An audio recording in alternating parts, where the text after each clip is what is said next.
The film opens in a classroom where teacher Marty notices his students getting distracted. They're constantly looking outside whenever fire trucks and police cars pass by.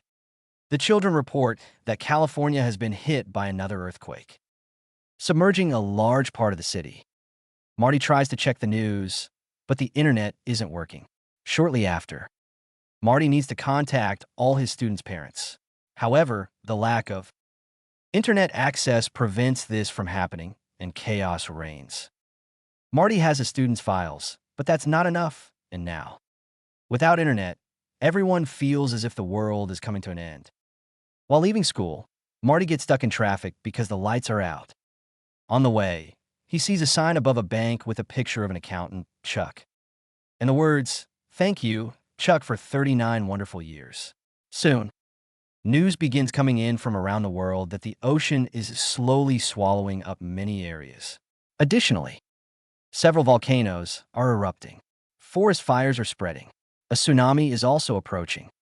People in China are already fighting. Meanwhile, we see Marty's ex-wife, who works as a nurse at a hospital.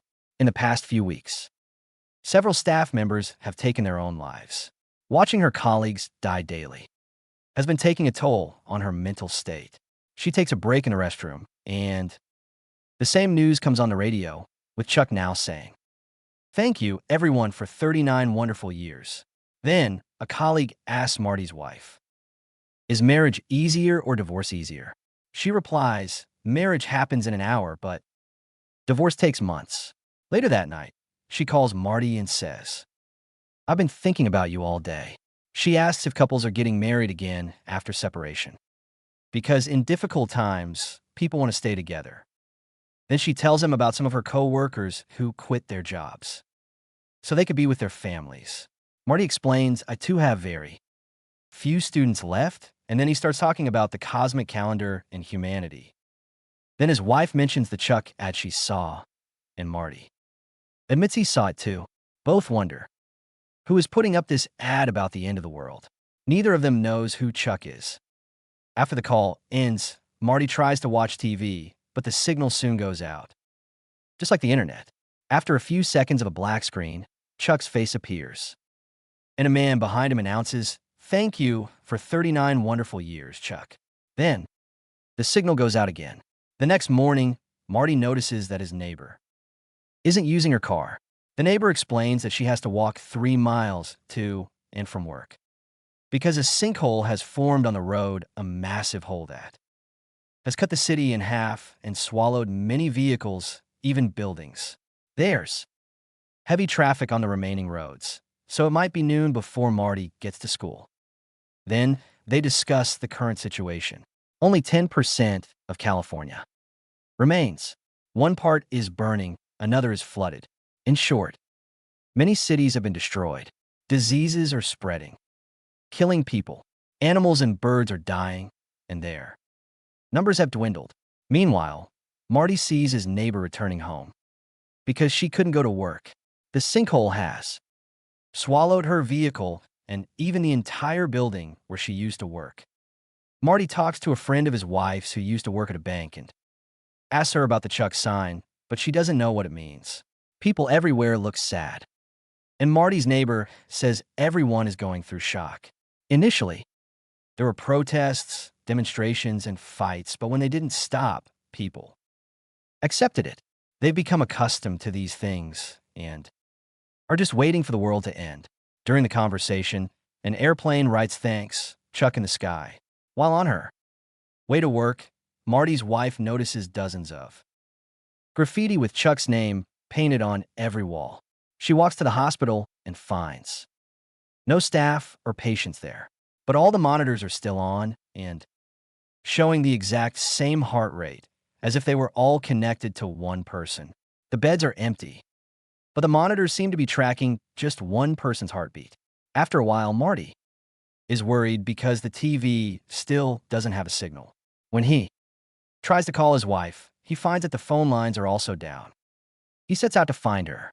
As he continues through town, he sees many abandoned cars and more posters of Chuck. An old man is resting on a bench. Marty asks him if he knows who Chuck is, but he has no idea. He's Ask people, but no one knows. Now, since the old man is also headed in the same direction, they walk together for a while. On the way, they talk about life and how much time a person really has. Then the old man's legs start to ache, so he sits down on a bench to rest. He watches the sunset while Marty continues on alone. Finally, Marty reaches his wife's neighborhood. There, he meets a little girl who recognizes his wife's name and says she's always been very nice to the neighborhood children. The girl is skating because she wants to have a good time before the world ends. Suddenly, the power goes out in the entire neighborhood. Marty tells her to go home to be safe. At that very moment, Chuck's ads start appearing in every house's windows, making the entire neighborhood appear haunted. A panicked Marty runs and finally finds his wife. They embrace and reunite. He asks about the ad, but she has no idea how it appeared. Meanwhile, 39-year-old Chuck has fallen ill. Very weak and ill, he has a heart monitor attached to him, which shows the same heart rate as.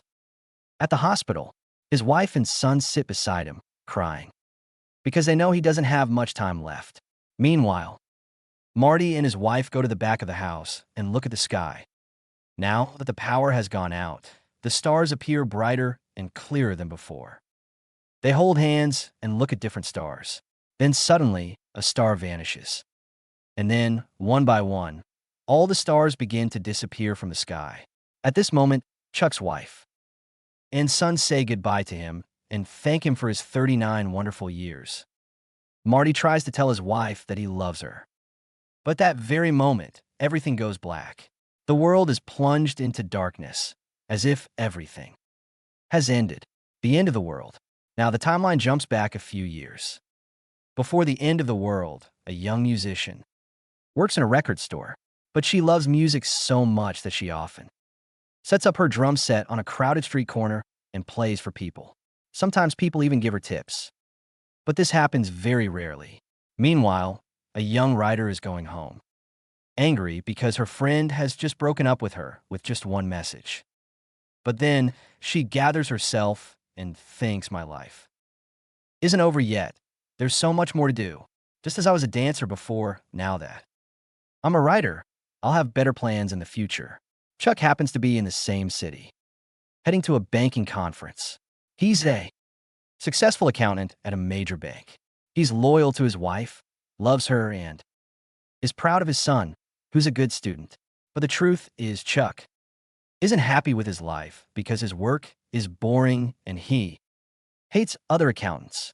When a musician sees Chuck walking down the street in such a distressed state, she starts playing a loud tune to cheer him up.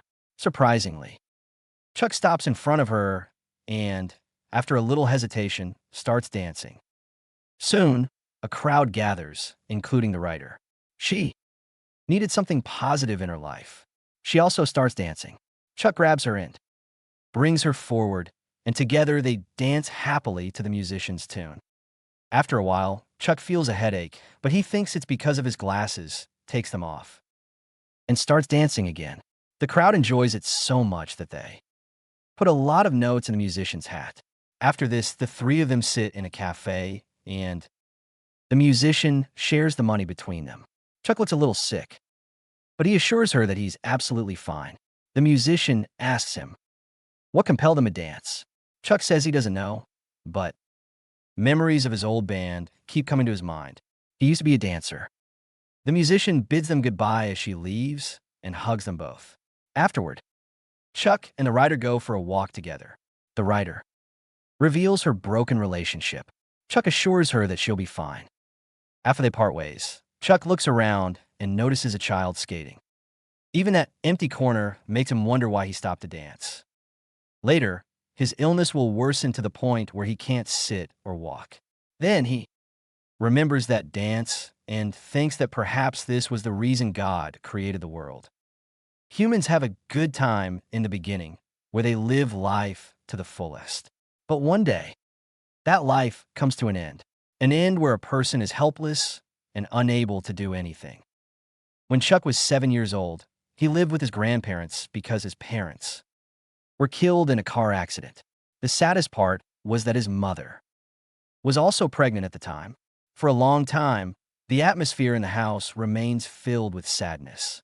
His grandfather would try to drown his grief by drinking and immersing himself in accounting to keep himself busy. His grandmother had also given up all work, cooking, nothing. When Chuck turned 10, the atmosphere at home improved a bit. But his grandfather's drinking habit persisted. However, his grandmother resumed cooking and dancing to music. She often made Chuck dance along, and that's why Chuck has such impressive dance moves. They also watched a lot of movies together, especially those with dancing scenes. His grandparents' house soon became his de facto home, except for one place he wasn't allowed to go: the cupola on the roof. His grandfather and grandmother said the floor was weak, and there was nothing up there, so he was forbidden to go there. Chuck tried to sneak up to that door, but couldn't open the lock. The day before Chuck's 11th birthday, his grandfather and Chuck were watching a documentary on the cosmic calendar. Grandpa was drunk, so Chuck brought up the cupola. Grandpa said that up there a person can see as much as they want to. Strange things are often seen there, and that's why it's locked. He then explained that the house is very old and has been rebuilt many times, but the cupola has been there since the beginning. In all his time in the house, he'd only stepped inside the cupola a few times, and each time he'd seen the ghosts of people who weren't dead, but were alive, appearing before their deaths. He said that waiting for death is always the hardest part. When Grandma came home, she sent Grandpa to get his belongings so that fresh air could sober him up. She told Chuck not to believe Grandpa's words. He was only saying such things under the influence of alcohol. Later, Chuck asked a neighbor about the dead people and Grandpa's relationships with them, believing that all the ghosts were appearing to Grandpa because of his mistakes and embarrassments. Chuck's favorite subject in school was English. That's why his English teacher liked him so much.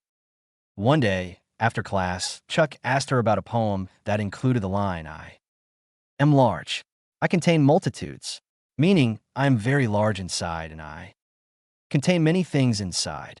The teacher then explained that a person is actually a composite of everything they've met and experienced in their lives. These could be humans and human emotions like happiness, sorrow, goodness, and evil.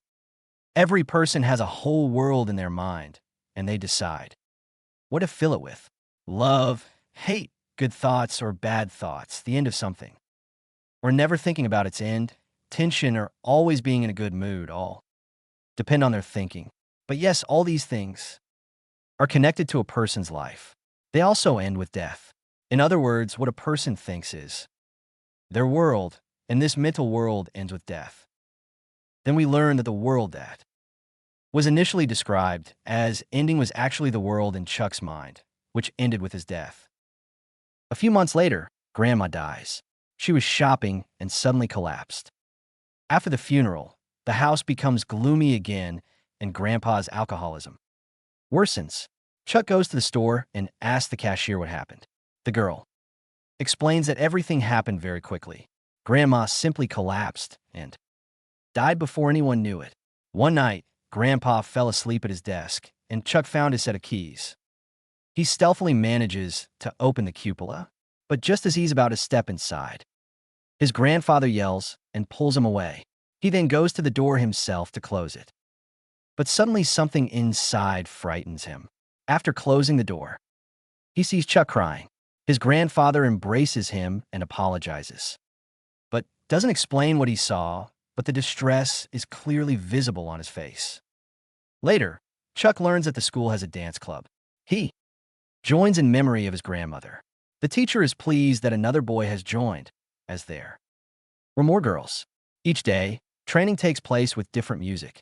Chuck is paired with a senior dancer, whom he develops a liking for, and tries to impress her with the dance moves he learned from his grandmother. Gradually, he begins teaching others, and then the senior dancer agrees to dance with him at the school dance event. The teacher gives him new shoes to make it easier for him.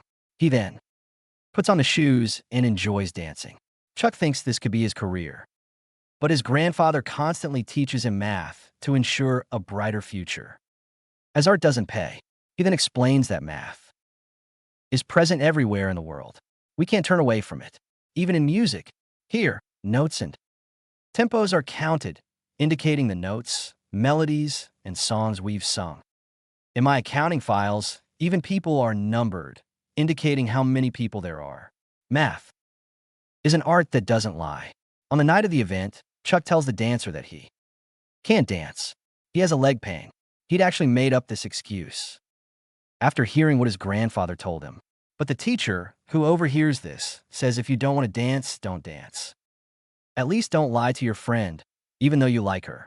Chuck goes outside to look at the stars, contemplates, and then returns and invites the dancer to dance. Their performance is excellent. Everyone praises it, which makes Chuck think something could be beneficial for us. Like math, we should choose what brings us joy and peace in life. For example, he chose to dance with the dancer, and he felt bad about lying. But before his death, when he was well, he told his wife that when something is predetermined, a person ends up doing things they don't want to. 5 years later, Grandpa dies of a heart attack at home. At that time, Chuck was a little older and enjoying himself with his dance band. A man tells Chuck that his grandfather had already paid for his funeral expenses. This makes Chuck suspect that perhaps he had seen his own death in the cupola. Chuck inherits the house and decides to live there. Time passes, and he gets married. Later, Chuck finds Grandpa's belongings, including the cupola keys. Chuck finally opens the cupola. Inside, the floor is perfect and the room is empty. His grandparents had said the room was in a bad state. One could only see outside, and there was nothing special. Thinking this, he was about to leave in sadness when Chuck suddenly imagines a future in the future. He sees his own old age as he lies in bed, counting down his last breaths. Now, he realizes that human deaths are visible here. Grandpa had told him a little about the cupola. Grandpa had also witnessed the deaths of his neighbors, Grandma's death, and then his own, and that's why he said that waiting for death is the hardest thing, especially when a person knows something bad is about to happen. The thought itself can lead to depression. Now, as he recovers from this thought, Chuck resolves to live his life to the fullest and not sink into depression like Grandpa. He won't drink alcohol out of stress like him. Although he, too, has seen his death, he resolves to live his life to the fullest and repeats the poem's line, "I am large and I contain multitudes." It means that it is now up to him to decide what he will fill his mind with in his life. He then lived his life happily, even though his life was filled with countless tensions.